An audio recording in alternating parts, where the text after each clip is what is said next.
Shalom, praise God, day 169, உபாகமம் 17. Be the light in the world என்ற தலைப்பில் உபாகமம் 17ஆம் அதிகாரத்திலிருந்து சிந்தனை துளிகளை கர்த்தரின் வெளிச்சத்தில் காண்போம். உபாகமம் 17ஆம் அதிகாரத்திலே அரசன், ஆசாரியன், தீர்க்கதரிசி இவர்களுடைய கட்டுப்பாடுகளை குறித்து பார்க்கிறோம். அவரே இதற்கு சட்டத்திட்டங்களையும் வகிக்கிறார்.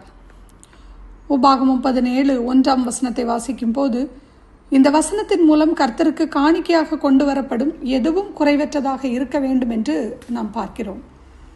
மல்கியா தீர்க்க தரிசன புத்தகத்தை நாம் பார்த்தால், அவர்கள் மேல் நியாய தீர்ப்பை கொண்டு வருவதற்கு இருந்த காரணமாயிருந்த பாவங்களை பார்ப்போம் என்றால், அவர்கள் அவலட்சணமான குறைபாடுள்ள மிருகங்களை கர்த்தருக்கு பலியாக கொண்டு வந்தார்கள். அது தேவனுக்கு பிரியமுள்ளதாக இல்லை.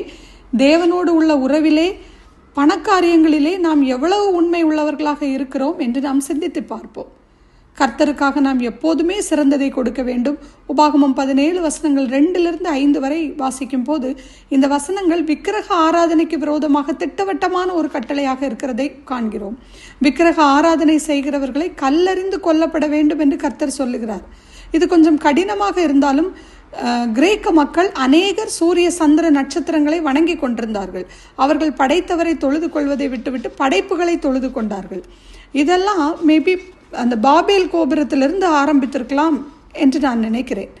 ஏன் ஜலப்பிரளயத்தை அனுப்பினார்? விக்கிரகங்களை வணங்கின காரணத்தினால்தான். உபாகமம் 17 6வது வசனத்தை வாசிக்கும் போது, இதில் எத்தனை அக்கறையோடு குற்றமற்றவர்களை தேவன் காக்கிறார் என்று பார்க்கிறோம்.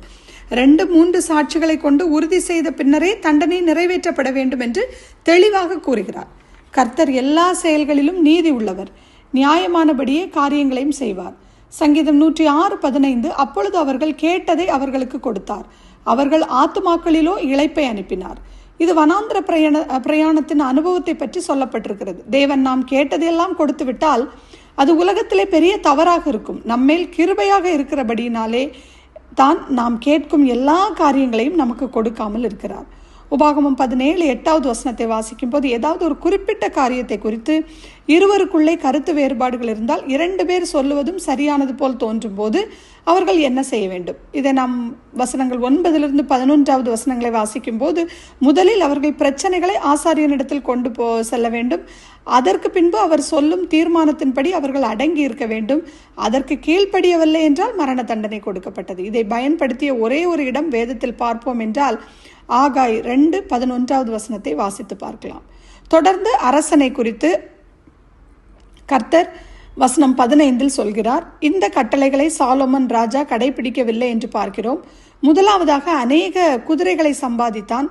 சாலோமோனின் குதிரை லாயங்கள் இன்றைக்கும் மிரூடோ என்ற இடத்தில் இருக்கிறது. அநேக பெண்களை விவாகம் செய்தான். அந்த பெண்களே அவனுடைய இருதயத்தை கர்த்தரை விட்டு தூரமாக்கினார்கள் என்று பார்க்கிறோம்.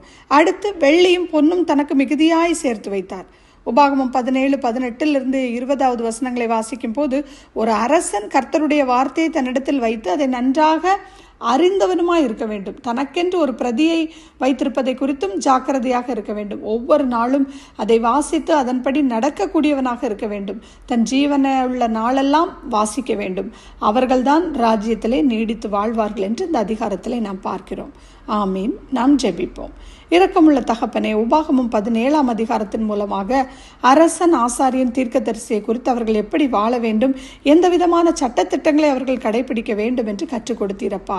அதுபோல் நாங்களும் எங்கள் ஜீவனுள்ள நாளெல்லாம் உமக்கு பிரியமான வாழ்க்கை வாழ்ந்து, சாலமோன் எப்படியாக உமக்கு பிரியமில்லாத வாழ்க்கை வாழ்ந்ததுனால முடிவில் எத்தனையோ கஷ்டங்களை சந்திக்க வேண்டியிருந்தது, இதுபோல எங்கள் வாழ்க்கையில் உமக்கு பிரியமில்லாத காரியங்கள் வந்து விடாதபடி நீர் விரும்புகிற சித்தம் செய்து உம்முடைய வேதத்தின்படி நடக்க கிருபை தாங்க. துதி, கனம், மகிமை அனைத்தும் உமக்கே. இயேசு கிறிஸ்துவின் இனிதான நாமத்தில் துதிக்கிறேன் எங்கள் ஜீவனுள்ள நல்ல பரமபிதாவே.